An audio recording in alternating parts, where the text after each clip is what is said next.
দর্শক, বড়দিনের আরও খবর জানাতে আমরা সরাসরি এখন গির্জায় চলে যাচ্ছি। এই মুহূর্তে রাজধানীর কাকরাইল গির্জায় রয়েছেন সহকর্মী নাদিয়া শারমিন, যুক্ত হচ্ছেন সরাসরি আমাদের সঙ্গে। নাদিয়া, যেখানে রয়েছেন সেখানে বড়দিনের যে আনুষ্ঠানিকতা চলছে সে খবর জানাবেন, পাশাপাশি দিনভর কি কি আয়োজন রয়েছে সে খবরও জানাবেন।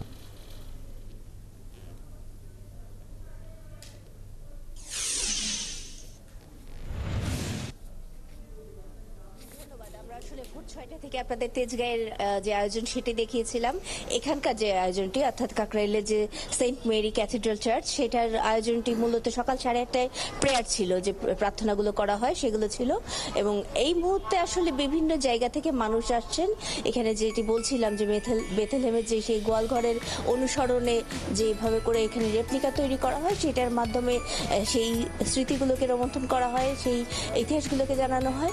তো সেই জিনিসটি এখানে রয়েছে এবং সেই ধরনের যে আয়োজনগুলো সেগুলো দেখতে আশেপাশ থেকে বিভিন্ন জন আসছেন। তারা তাদের মতন করে তাদের ছোট বাচ্চাদেরকে নিয়ে এখানে উপভোগ করার চেষ্টা করছেন, আনন্দ করার চেষ্টা করছেন এবং একই সাথে ধর্মের যে বিষয়গুলো সেগুলো ছোট করে গল্প শুনিয়ে দেওয়ার চেষ্টা করছেন। আমরা যদি একটা পরিবারের সাথে একটু কথা বলি, একটু যদি আসেন এখানে, যে আপনারা আসলে এই যে বাচ্চাদেরকে নিয়ে আসছেন মূলত কি শেখাতে বা দেখাতে চাচ্ছেন এবং আপনাদের প্রার্থনার জায়গাটি আসলে থ্যাংক ইউ।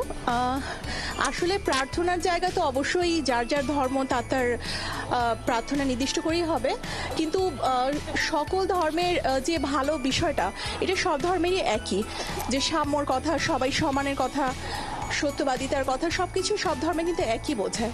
তো একটা জায়গায় এসে সবগুলি ধর্মের মূল বিষয় কিন্তু এটাই, যে টু পারপাস হিউম্যানিটি। তো এই দৃষ্টিকোণ থেকে আসলে আমরা বাচ্চাদেরকে নিয়ে এসেছি যে উৎসবগুলো আসলে কেমন হয়, কিভাবে হয়, সেটাই দেখানোর জন্য। ধন্যবাদ। আসলে এখানে আমরা দেখতে পাচ্ছি বিভিন্ন ধরনের মানুষ আছেন, বিভিন্ন ধর্মেরও মানুষ আছেন। আমরা বলি, আপনারা আসলে কোন ধর্মের? আমরা মুসলমান।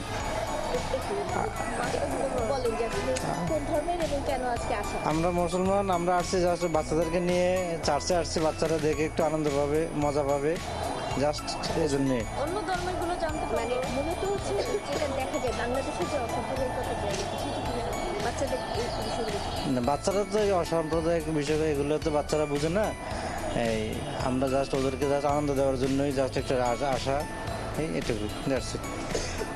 তো শুনছিলেন আসলে বিভিন্ন ধর্মের বিভিন্ন ধরনের মানুষ আসছেন এখানে এবং আশেপাশের বিশেষত যারা আছেন তারা একবার করে অন্তত ঘুরে যেতেই চান এই আয়োজনে, এবং এই যে এই সাজসজ্জা রয়েছে, এই আনন্দ আয়োজন রয়েছে, সেই বিষয়গুলোর অভিজ্ঞতা তারাও নিতে চান এবং সে কারণে মূলত আসেন।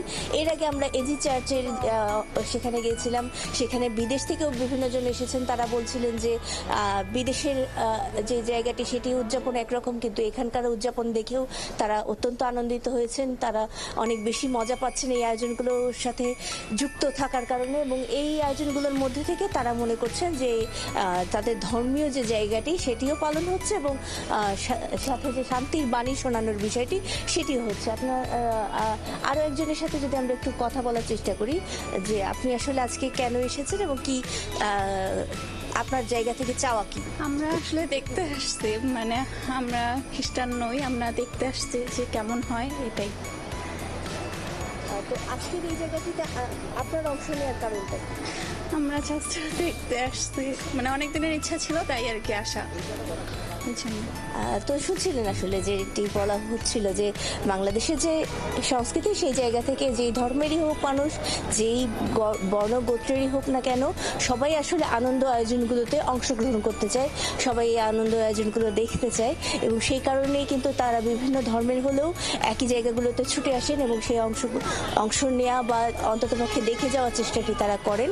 সেই মূল চেষ্টাটি আজকেও দেখা যাচ্ছে এই কাকরাইলের এই চার্চটিতে। এবং বিভিন্ন ধর্মের মানুষ, আমরা যে শুধু বলবো মুসলমান ধর্মের তাও নয়, হিন্দু ধর্মের মানুষও আমরা দেখেছি এখানে, বৌদ্ধ খ্রিস্টানও রয়েছেন, সব ধর্ম একই সাথে মিলেমিশে এই জায়গাগুলোতে একাকার হয়ে গেছে। জি, নিশ্চয়ই নাদিয়া, আপনি সঙ্গে থাকবেন এবং পরবর্তী সংবাদে নিশ্চয়ই অন্য কোনো একটি চার্চের খবর আপনার মাধ্যমে জেনে নিব।